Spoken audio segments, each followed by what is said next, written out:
AITA for refusing to include another child in my math instruction for my son.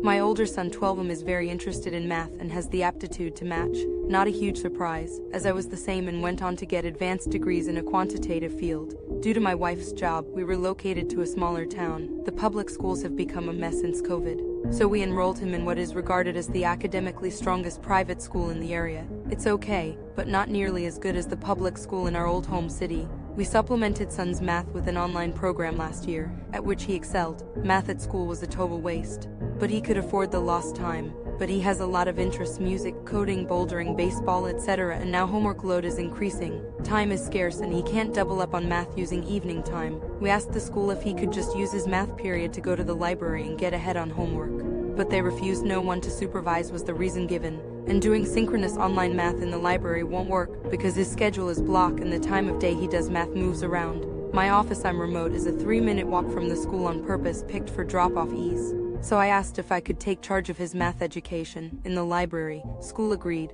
My son asked if I would consider including one classmate, Jane. He vouched for her math skill, interest, and work ethic. Asked her parents if I could review her assessment results and evaluate her myself.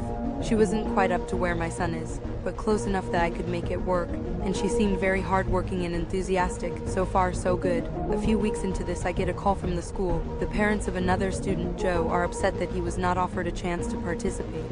My son's sense was that Joe doesn't like math especially and is poorly behaved. I didn't really want another kid, but I asked to see his assessments before I said no, because I assumed they'd show he wasn't ready and I could decline on non-subjective grounds. His parents shared, and indeed he is just at grade level. When I declined, his parents got quite upset. They called the school to complain about favoritism. They called and berated me too, insisted that if I took Jane then I needed to take all comers, that I was discriminating against their child. We are all same race, religion. I wouldn't budge. They asked the school not to allow the accommodation for my son and Jane. I told the school that if I got any more guff, my kid was just going to do online school. He was admitted to a very high-level online program, but decided to only take one evening computer science class. The parents are bad-mouthing me to all who will listen. At first I was silent, but now I respond that Joe did not demonstrate aptitude for advanced math in my view and would not be able to keep up. So AITA for refusing to include Joe, AITA for giving Joe's lack of aptitude as a reason.